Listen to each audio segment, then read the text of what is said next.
independence. Okay.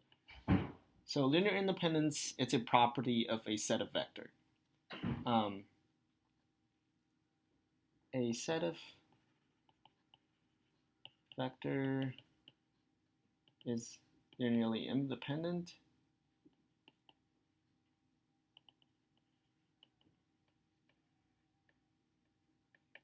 if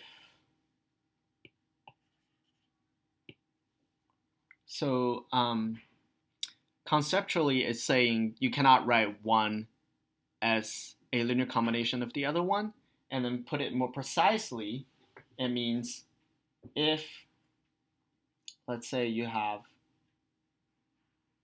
v1, v2, dot dot, vn as your set of vectors,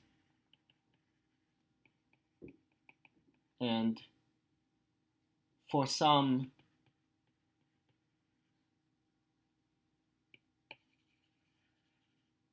set of scalars,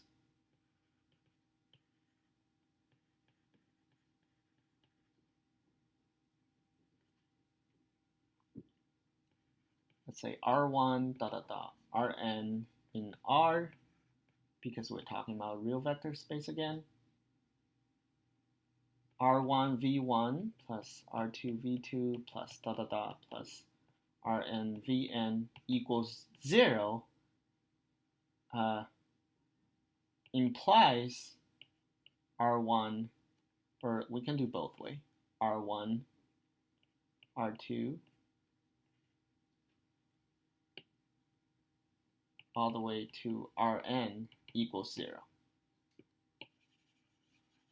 And you can see how this means, conceptually means that any one vector is not a linear combination of the other one, because say if you have a non-zero combination, so this is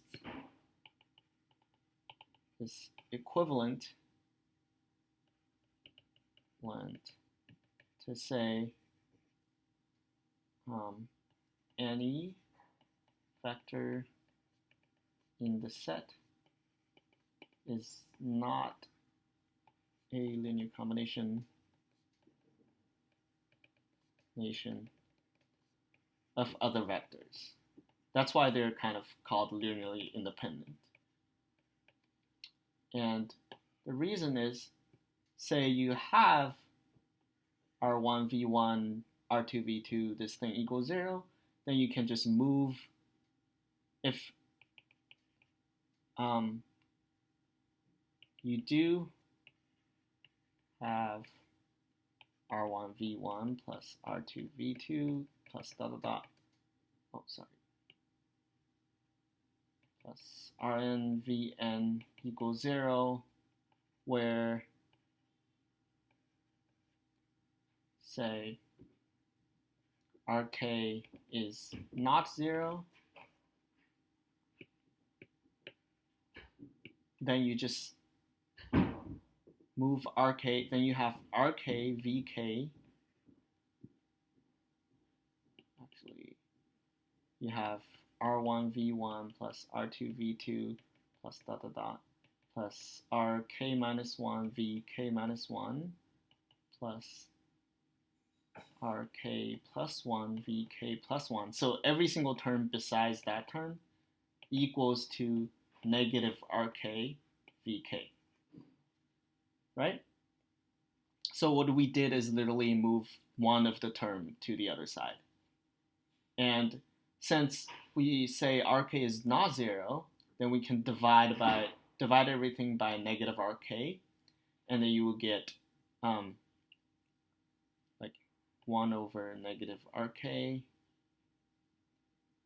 times r1 v1 plus 1 negative rk, r2 v2 dot dot dot plus 1 of negative rk and rk times rn vn equals to vk, right? So that means we can write vk as a linear combination of the other one. So that's why saying a set is linearly independent, as in the definition, like if you have a linear combination that gives you 0, that only happens when all the coefficients are 0. That is the same thing as saying if you pick any vector in there, it is not a linear combination of the other vectors. Cool? And let's do an example. See what it actually means. So, examples. Let's v equals r3 equals, so this is the set of 3 tuples where A, B, C is in R.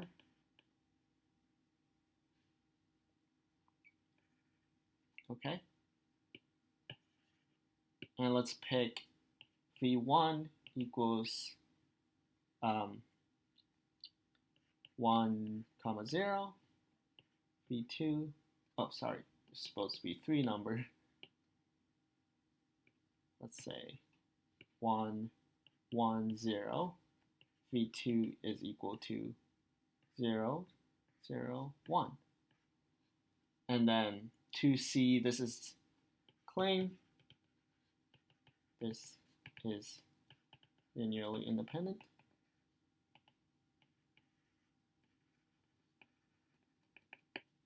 Okay, and the reason why is, so we want to say that if you have proof, if R1 V1 plus R2 V2 equals 0, then let's expand. That means R1 times 1, 1, 0 plus R2 0, 0, 1 equal to 0. But this one, sorry, 0. In this, by 0 I mean the 0 in the vector space, so I should really put like this. So the additive identity. So this is R1, R1, 0 plus 0, 0, R2 equals 0, 0, 0.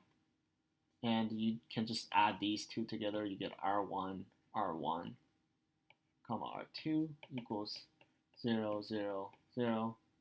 And that only happens when R1 equals 0 and R2 equals 0. Does that make sense?